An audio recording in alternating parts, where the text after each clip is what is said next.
नमस्कार, मैं प्रीति Devgam, assistant professor महिला कॉलेज चाईबासा से। मैं आज बीएड सेमेस्टर 1 के पेपर 1 से संबंधित topic nature of education in adolescence, किशोरावस्था में शिक्षा का स्वरूप के बारे में जानकारी दूंगी। तो आइए देखते हैं। किशोरावस्था आरंभ होने के समय से ही शिक्षा को एक निश्चित स्वरूप प्रदान किया जाना अनिवार्य है। इस शिक्षा का स्वरूप क्या होना चाहिए, इस पर कुछ निम्नलिखित बातें हैं जो इस प्रकार है। पहला है एजुकेशन फॉर फिजिकल डेवलपमेंट, शारीरिक विकास के लिए शिक्षा।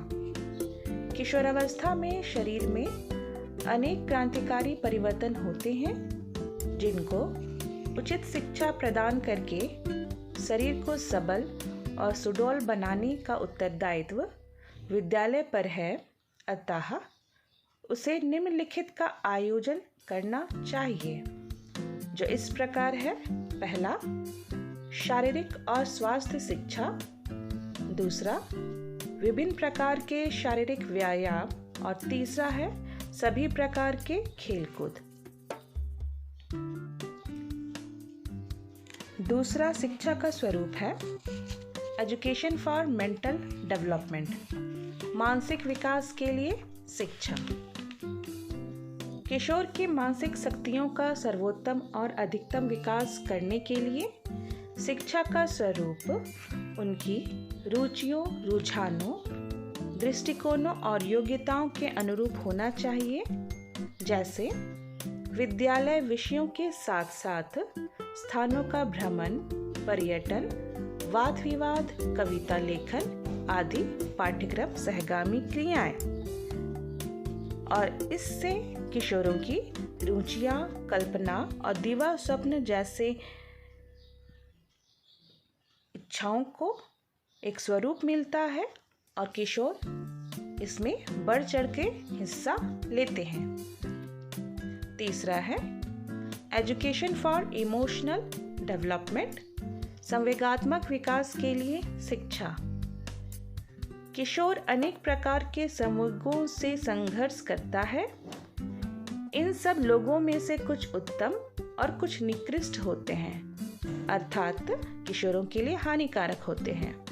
अतः शिक्षा में इस प्रकार के विषयों और पाठ्यक्रम सहगामी क्रियाओं को स्थान दिया जाना चाहिए, जो निकृष्ट संवेगों का दमन कर उत्तम संवेगों का विकास करे।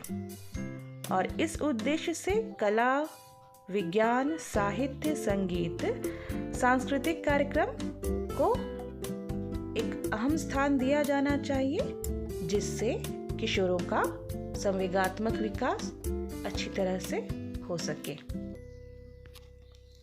चौथा है एजुकेशन फॉर सोशल रिलेशनशिप, सामाजिक संबंधों की शिक्षा।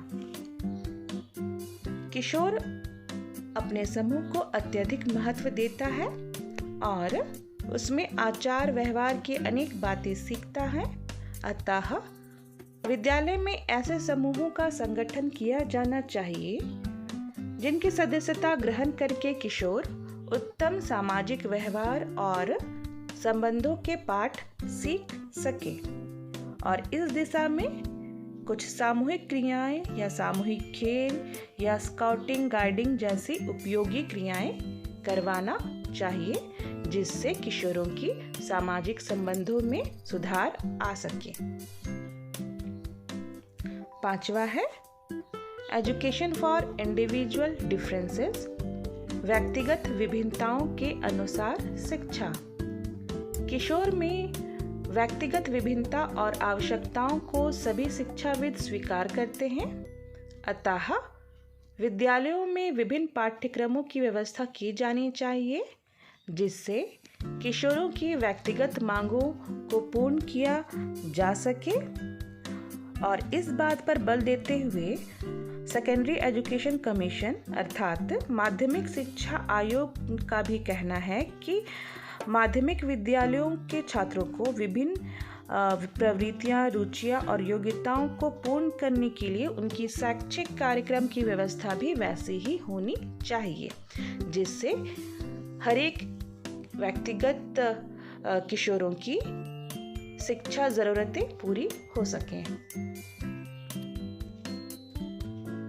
छठा है प्री ऑक्यूपेशनल एजुकेशन, पूर्व व्यावसायिक शिक्षा। किशोर अपने भावी जीवन में किसी न किसी व्यवसाय में प्रवेश करने की योजना बनाता है, पर वह यह नहीं जानता कि कौन सा व्यवसाय उसके लिए सबसे अधिक उपयुक्त होगा। उसे इस बात का ज्ञान प्रदान करने के लिए विद्यालय में कुछ व्यवसायों की प्रारंभिक शिक्षा दी जानी चाहिए, और इसी बात को ध्यान में रख करके हमारे देश में बहुउद्देश्य विद्यालयों में व्यावसायिक विषयों की शिक्षा की व्यवस्था की गई है, जिससे किशोरों को पूर्व ही उनकी रुचियों के अनुसार व्यवसाय की जानकारी हो सके। सातवां पॉइंट है education for philosophy of life, जीवन दर्शन की शिक्षा। किशोर अपने जीवन दर्शन का निर्माण करना चाहता है, पर उचित पथ प्रदर्शन के अभाव में वह ऐसा करने में असमर्थ रहता है, और इस कार्य का उत्तरदायित्व पूर्ण रूप से विद्यालय पर है। और इसका समर्थन करते हुए कुछ एजुकेशनिस्ट ने कहा है कि किशोर को हमारे जनतंत्र दर्शन के अनुरूप जीवन के प्रति दृष्टिकोणों का विकास करने में सहायता देने का महान उत्तरदायित्व विद्यालय पर है। अर्थात किशोरों का दृष्टिकोण कैसा होना चाहिए, इसका स्वरूप विद्यालय से ही प्राप्त होता है। आठवां पॉइंट है धार्मिक व नैतिक शिक्षा, अर्थात रिलीजियस एंड मोरल एजुकेशन। किशोर के मस्तिष्क में विरोधी विचारों में निरंतर द्वंद्व होता रहता है, फलस्वरूप वह उचित व्यवहार के संबंध में किसी निश्चित निष्कर्ष पर नहीं पहुंच पाता है। अतः उसे उदार धार्मिक और नैतिक शिक्षा दी जानी चाहिए, ताकि वह उचित और अनुचित में अंतर करके अपने व्यवहार में समाज के नैतिक मूल्यों के अनुकूल बना सके तथा समाज में वह अपना स्थान प्राप्त कर सके।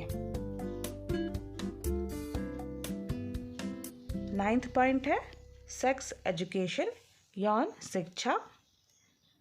किशोर बालक और बालिकाओं के अधिकांश समस्याओं का संबंध उनकी काम प्रवृत्तियों से होता है, अतः विद्यालय में यौन शिक्षा की व्यवस्था होना अति अनिवार्य है। और इस पर रॉस का कहना है कि यौन शिक्षा की परम आवश्यकता को कोई भी अस्वीकार नहीं कर सकता है। इस बात की आवश्यकता है कि किशोर को एक ऐसे वयस्क द्वारा गोपनीय शिक्षा दी जाए जिस पर उसे पूर्ण विश्वास हो। अर्थात यौन शिक्षा की जानकारी किशोरों को अत्यंत आवश्यक है, ताकि वे अपने शरीर में होने वाले परिवर्तन को सहज रूप से स्वीकार कर सके। 10वां पॉइंट है differentiation in curriculum of boys and girls, बालकों व बालिकाओं के पाठ्यक्रम में विभिन्नता। बालक और बालिकाओं के पाठ्यक्रम में विभिन्नता होना अति आवश्यक है, क्योंकि लिंग भेद के कारण और विचार से उन्हें भावी जीवन में समाज में विभिन्न कार्य करने हैं।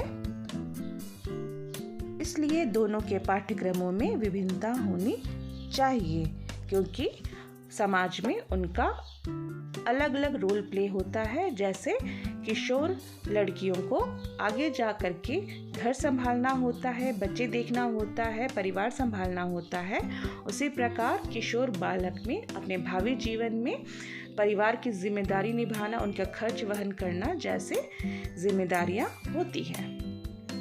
इसलिए उनके पाठ्यक्रम में विभिन्नता होना अनिवार्य है। 11th पॉइंट है use of proper methods of teaching, उपयुक्त शिक्षण विधियों का प्रयोग।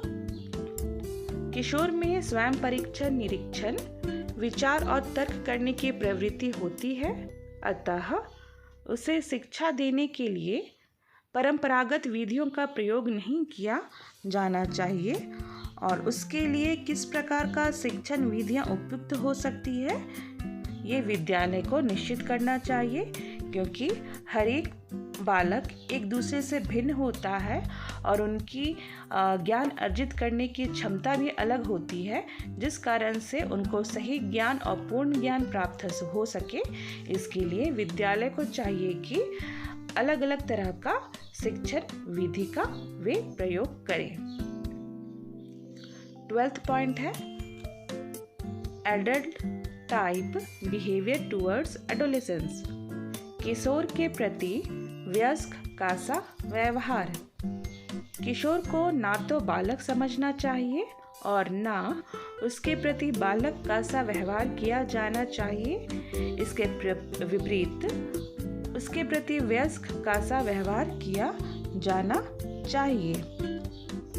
और इस संबंध में एजुकेशनिस्ट ब्लेयर, जोन्स और सिम्पसन का कहना है कि जिन किशोरों के प्रति वयस्क का सा जितना ही अधिक व्यवहार किया जाता है उतना ही अधिक वे वयस्कों का सा व्यवहार करते हैं, अर्थात ये उनके मानसिक स्थिति को दर्शाता है कि जिस प्रकार का व्यवहार उनके साथ किया जाता है उनका व्यवहार भी धीरे धीरे उसी प्रकार का आकार ले लेता है।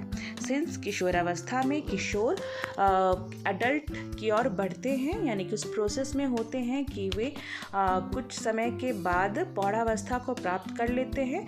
इस कारण से उनके साथ किया जाना व्यवहार भी वयस्क का सा होना चाहिए, ताकि वे वयस्क की तरह ही व्यवहार कर सके और उनकी समझ को विकसित कर सके। 13th पॉइंट है रिकॉग्निशन ऑफ एडोलेसेंस, किशोर के महत्व को मान्यता। किशोर में उचित महत्व और उचित स्थिति प्राप्त करने की प्रबल इच्छा होती है। उसकी इस इच्छा को पूर्ण करने के लिए उसे उत्तरदायित्व के कार्य दिए जाने चाहिए, जैसे सामाजिक क्रिया, छात्र स्वशासन और युवक गोष्ठियों का संगठन आदि। और ऐसा करने से छात्रों को अपना स्थान प्राप्त होता है और अपने महत्व की जानकारी प्राप्त होती है, जिससे वे हर कार्य में बढ़ चढ़ के अपनी इच्छा से भाग लेते हैं। 14th पॉइंट है कंट्रोल ओवर क्राइम टेंडेंसी, अपराध प्रवृत्ति पर अंकुश। किशोर में अपराध करने की प्रवृत्ति का मुख्य कारण है निराशा। विद्यालय उसको अपनी उपयोगिता का अनुभव कराकर निराशा कम कर सकता है और इस प्रकार उसकी अपराध प्रवृत्ति को कम कर सकता है। अगर निराशा कम होगा तो छात्र भी जोश के साथ में, सकारात्मक विचार के साथ में हर एक कार्य में हिस्सा लेंगे, जिससे उनकी यह अपराधी प्रवृत्ति जो है वो दब जाएगी, उनका दमन हो जाएगा और छात्र में सकारात्मक विचारधारा का प्रवाह होगा। 15 पॉइंट है गाइडेंस टू एडोलेसेंस, किशोर निर्देशन। किशोर को निर्णय करने का कोई अनुभव नहीं होता है, अतः वह स्वयं किसी बात का निर्णय नहीं कर पाता है और चाहता है कि कोई उसे इस कार्य में निर्देशन और परामर्श दे।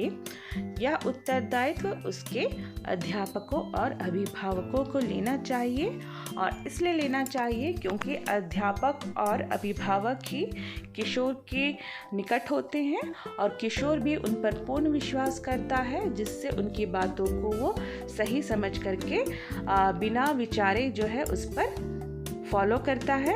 और इसलिए अगर अध्यापक और अभिभावक जो है मिल करके किशोरों को निर्देशित करें तो किशोर जो है उनका विकास होना संभव हो पाता है और किशोर अपने रास्ते से भटकते नहीं हैं। तो इस प्रकार रहा आज का हमारा किशोरावस्था में शिक्षा का स्वरूप का टॉपिक। और अगर आपको मेरा यह एजुकेशनल वीडियो पसंद आया है तो please do like, share and subscribe. अगर आपको कुछ बिंदुओं में समझ नहीं आ रहा है तो प्लीज़ कमेंट। Thank you.